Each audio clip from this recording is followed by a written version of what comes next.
Hello Aries, welcome to your second week of January reading. So this is for January 7 up to 14. Don't forget to subscribe sa aking YouTube kung gusto mong maging updated sa ating mga readings. Pa-like and follow na rin yung aking Facebook page. Mag-message directly po kayo doon regarding personal readings. Pwede na natin overall energy mo. Wow, milk and the honey. Ito yung katuparan ng mga bagay-bagay. Nasa sweet spot ka ngayon. Maganda yung takbo ng financial, everything, no? Happy, kompleto. Ito rin yung pinaka maswerteng pagkakataon para sa'yo kung magi-start ka ng kung ano man yung mga gagawin mo. So, ayan. Andun, tinatamasa mo tong mga blessings. Yun yung sinasabi ni milk and honey. Lahat ng, yan, yung pagiging abundant. Kompleto ka. Yan yung ibig sabihin yan. Pure bliss. Kung saan man nagre-relate sa inyo yan. Tingnan natin yung ibang energies mo.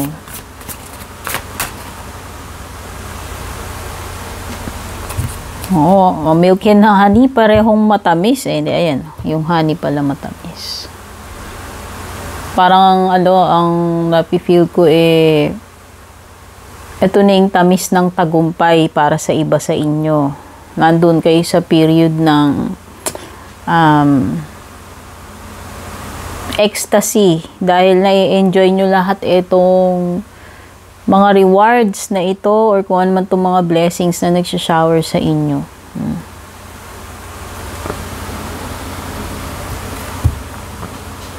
Meron ba akong stand dito? Wala yata akong stand Pwede bali na.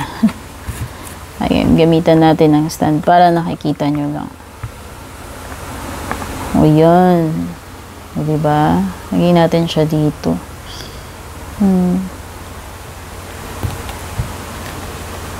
Tignan na natin yung ibang energies ninyo.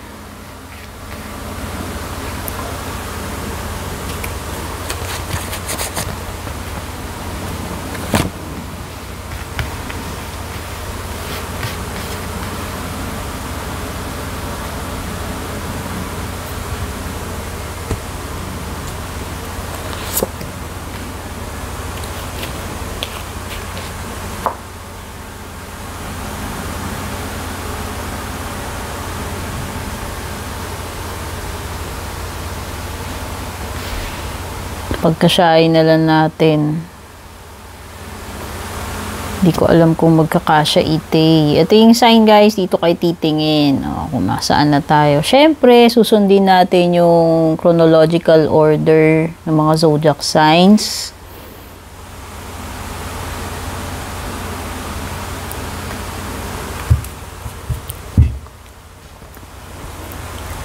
Depende rin kasi sa uploads. Ayan, minsan depende kung ano yung nauuna Pero pag sabay-sabay yung mga video guys, pwedeng hindi mauna si Aries, pero at least yan nakikita niya yung sign dito, di ba?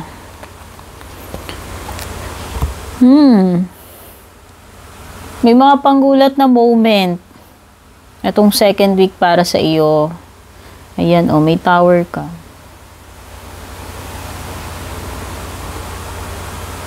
Baka kailangan mo mag-let go itong second week. Aries kasi ang tower is letting go. Sabihin na natin, may mga dapat kang ma-realize dyan, dapat kang i-let go.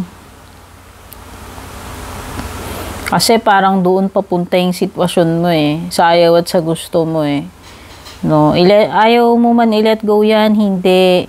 Yun talaga yung pupuntahan niya, yung destruction ng tower, which is dapat palitan na ng bago. Baka naman siraning sapatos mo, dapat mo nang palitan ng bago. Anything na dapat mo nang baguhin or palitan, yan yun. Serious man itong pinag-uusapan natin o hindi. Ano? Dito na lang ite. Yan.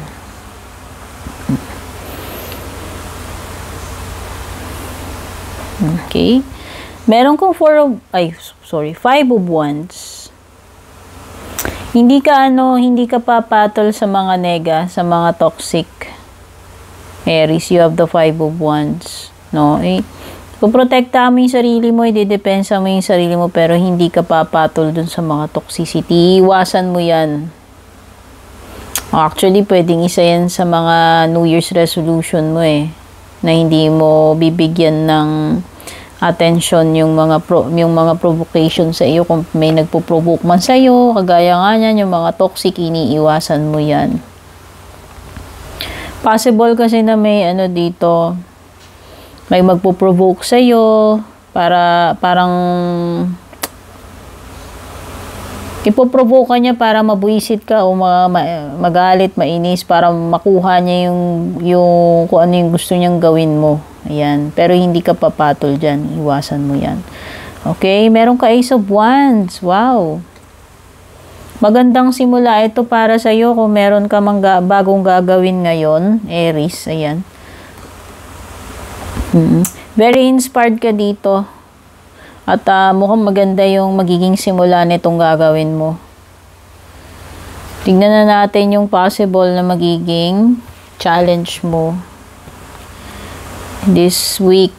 You have 7 of Wands. Oo. May mga bagay ka talaga dito na ipinaglalaban, Aries. Lumilitaw na yan dito sa iyong 5 of Wands. Lumilitaw din siya sa 7 of Wands. No? At kung ano man yung mga values mo dito, yung mga principles mo, paninindigan mo yan, no? Dito sa 7 of Wands. Magiging persistent ka dito sa ipinaglalaban mo o kung naman itong ginagawa mo, no? Ipaglalaban mo yan, paninindigan mo yan. You have the Star. So, pwedeng may Aquarius energy pagdating sa outcome mo. I am inspired and positive about the future. Yan. Ito rin yung energy mo. Kung wala man Aquarius person dito, tinutukoy talaga dito na ikaw ay very inspired at lumilitaw naman yan with the Ace of Wands and very determined with the 7 of Wands. So, most likely, kung ano yung mga goals mo this week, matatapos mo yan. No? Kasi nandoon yung fighting spirit, nandoon yung passion mo, yung drive. Possible na may wish come true for you this second week. Ayan. So, overall, maganda naman yung mga cards mo. Tignan na natin pagdating sa sa love life mo. Hugot lang tayo.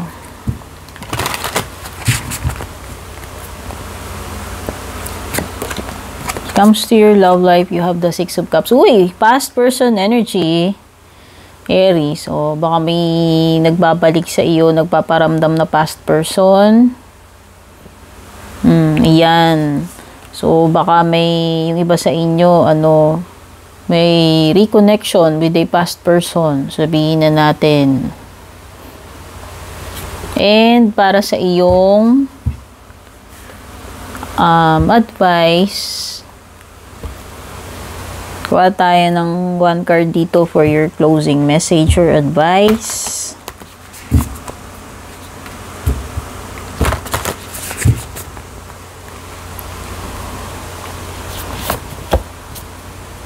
Hawk Spirit yung nakuha natin. Let Spirit be your guide. Sundan mo lang yung guidance ng iyong mga angels, ng divine, yung spirit guides mo. Merong divine na mga plano para sa iyo, no? At yun yung susundan mo. So, yun na nga. Basta nag-i-stick ka naman dito sa mga pinaniniwalaan mo at very determined ka, very positive ka, very inspired. Sa tingin ko nga, ma-accomplish mo yung mga bagay-bagay ngayong second week. And, yun nga, sabi ko nga, possible nga na may, sa outcome mo, possible na may matupad dito O, diba? So, ayan. Sundan mo lang itong guidance na ito ng iyong angels and guides. Hindi ka magkakamali. Okay, Aries, thank you so much for being here. Ito yung reading mo for the second week, January 7 to 14. Take care. God bless.